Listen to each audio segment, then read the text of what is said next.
Bueno muchachos, pues en este vídeo vamos a hablar del grupo o generación del 27. En torno a 1924, un grupo de escritores que aprovecha las aportaciones de las vanguardias se va a hacer oír con publicaciones en revistas como la de Occidente. En 1927, aprovechando el tercer centenario de la muerte de Góngora, estos autores, que en su mayoría son poetas, se van a manifestar como grupo. Hay una gran polémica en cuanto a cómo se debe llamar a este grupo, si grupo o generación del 27. ¿Por qué? Porque para que se llame generación del 27 se deben dar unas ciertas condiciones, como por ejemplo que el grupo haya nacido en años poco distantes o que tengan una formación intelectual semejante, que haya relación entre ellos, que hayan participado en actos colectivos y sobre todo la existencia de un acontecimiento generacional que aglutine sus voluntades.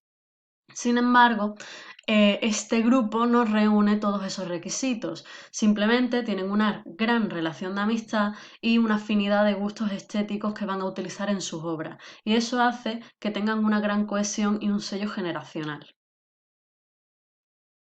Al grupo del 27 se le ha denominado de distintas maneras. La de generación del 27 ya hemos hablado de ella, generación de la revista de Occidente por el lugar en el que se dieron a conocer.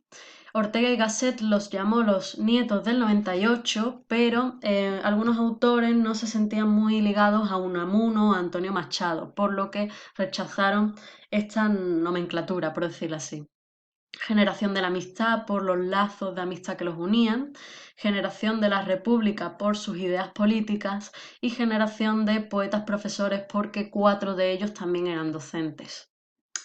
Los autores que constituyen este grupo son Rafael Alberti, Lorca, Guillén, Dámaso Alonso, Gerardo Diego, Salinas, Aleixandre, Cernuda, Alto Laguirre y Emilio Prados.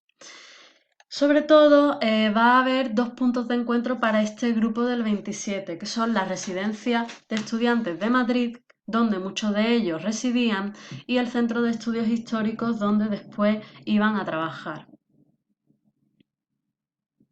A pesar de que el propio Gerardo Diego reconoce que este grupo es heterogéneo y diverso, sí que encuentra algunas afinidades o características afines en las obras de todos los autores. En primer lugar, el influjo del arte deshumanizado de Ortega y Gasset. Esto lo que hacía era que en sus primeras etapas estos autores se alejaban de la realidad. Todos buscaban la originalidad, aportando su visión personal, y también pues se les consideró unos poetas muy herméticos. Esto quiere decir que su poesía iba dirigida a un grupo muy selecto de lectores. Por ello tenían mucho gusto por la metáfora, la imagen o los elementos oníricos. Era una poesía predominantemente antirrealista y antirromanticista. Esto no quiere decir que hubiera una ausencia de la realidad o del amor, sino que estos temas eran tratados de una manera distinta.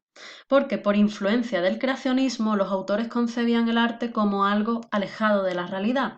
Ellos pensaban que la propia poesía inventaba la realidad o un mundo propio.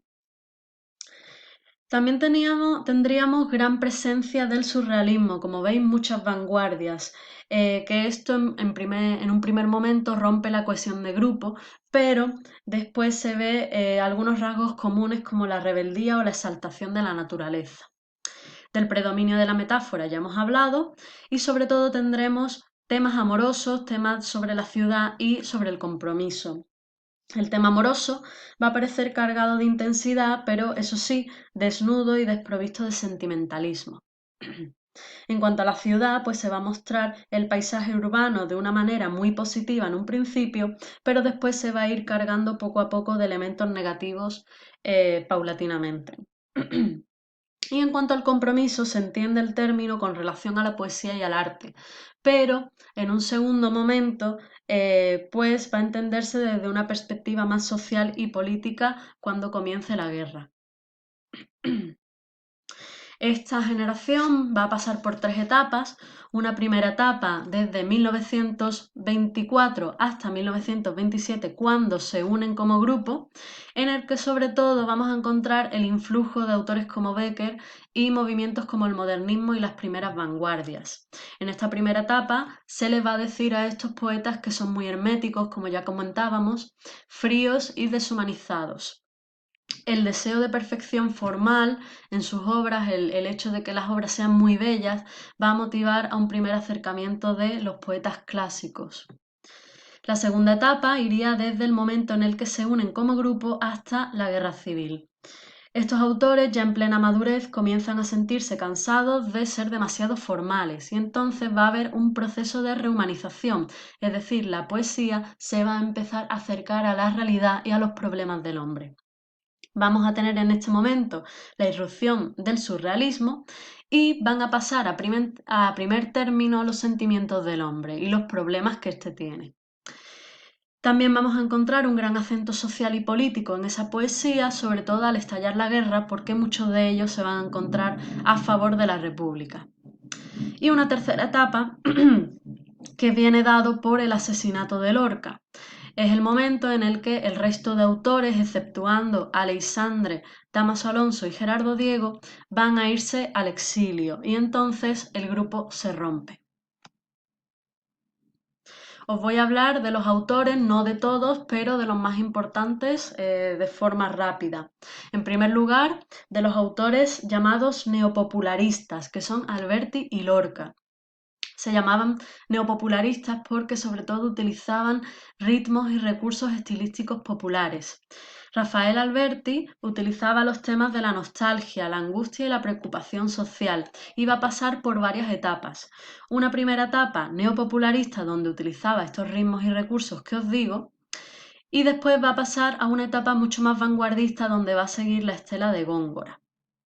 Su tercera etapa va a ser una etapa mucho más surrealista, donde vamos a encontrar la obra más importante, que es Sobre los Ángeles, que pues va a dar paso después a una poesía social muy combativa y muy reivindicativa, donde vamos a encontrar, por ejemplo, obras como El poeta en la calle. Y finalmente, la poesía en el exilio, que sobre todo va dirigida a esa España que él siente como una patria perdida. En cuanto a Lorca, Federico García Lorca era un poeta también que utilizaba todos estos ritmos populares y también el mundo andaluz y todo lo que tenía que ver con él. Sobre todo le gustaba mucho el tema gitano y lo introducía constantemente en sus obras. Va a tener sobre todo dos etapas. Una primera etapa mucho más tradicional con una mezcla de vanguardias, que es donde tenemos el poema de Cantejondo o Romancero gitano, y una segunda etapa donde comienza el llamado surrealismo español. Va a ser Poeta en Nueva York, va a ser su obra más importante porque además también va a ser el libro emblemático del surrealismo español, como decía, sobre todo porque en él hay una dosis de crítica social por la deshumanización que ejerce la sociedad industrializada y el insignificante lugar que para Lorca ocupa el ser humano en esta gran ciudad. Pasamos a los llamados autores poetas profesores, que Juan Ramón Jiménez pues, nombró así a Salinas y a Guillén porque sentía que ejercían cierto magisterio sobre los demás autores. Estos autores sobre todo tienen una poesía muy intelectual y sensitiva donde pretenden captar la realidad. Ellos tienen la noción de que la poesía es un camino de perfección. En Salinas destaca la autenticidad, la belleza y el ingenio de sus versos. Para él la poesía es un modo de acceder a la esencia de las cosas y de las experiencias vitales. Sobre todo lo que hace es aunar la vanguardia y la tradición. Y su tema más importante va a ser el amor, donde la amada va a ser el motor de su creación poética. Salinas también va a pasar por varias etapas, un primer periodo de búsqueda de expresión propia y de tenteo, que después va a seguirle pues una poesía totalmente amorosa, donde el único tema que utiliza es el amor. Y aquí, por ejemplo, podemos mencionar La voz a ti de vida.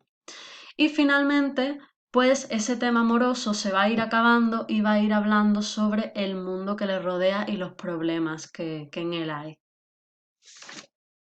En cuanto a autores como Jorge Guillén, también se le consideraba el poeta profesor y tiene una trayectoria académica y literaria muy parecida a la de Salinas.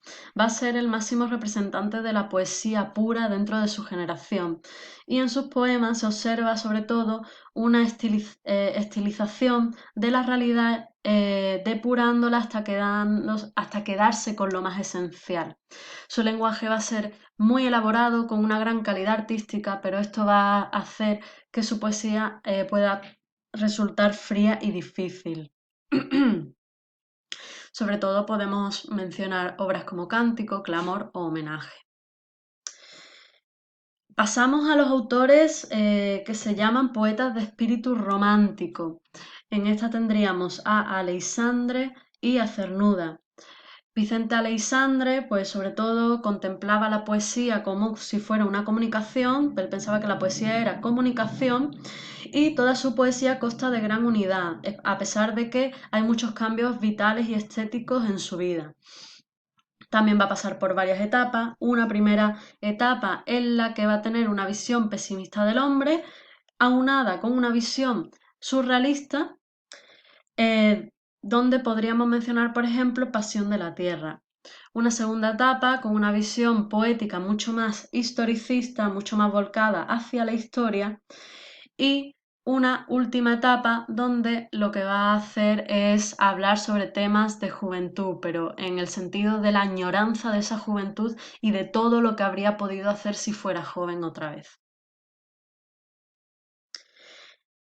En cuanto a Cernuda, Luis Cernuda es un autor emblemático en esta generación porque va a pasar por todas las vertientes poéticas por las que van a pasar sus compañeros. La única diferencia es que sus compañeros se centran en algunas y él se centra en todas, él utiliza todas. Es decir, que por una parte buscó la pureza poética, practicó el surrealismo, también el dolor del exilio, todas las vertientes. Su obra tiene una gran unidad y guarda una estrecha relación con todos los avatares y problemas que tuvo en su vida. Sobre todo el tema más importante va a ser la lucha entre sus anhelos y las dificultades para llevar esos anhelos a cabo. Y pues podemos mencionar sobre todo en esta etapa, la realidad y el deseo. También escribió 2 libros de poemas en prosa, que son Ocnos y Variaciones sobre el tema mexicano. Y finalmente terminamos con Dámaso Alonso. Con Dámaso Alonso y Gerardo Diego, que son los poetas llamados poetas críticos, porque no solo eran autores, también eran críticos literarios. Dámaso Alonso pensaba que el fin de la poesía no era la belleza, sino la emoción, y de ahí que toda la realidad se pudiera verter en la poesía. Con su obra Hijos de la Ira, renace la poesía realista en España. Sin embargo, él no tenía la intención de reflejar la naturaleza o la vida cotidiana, sino de expresar la angustia o el anhelo que puede sentir el hombre. Van a existir dos momentos dos momentos en su vida o en su obra poética.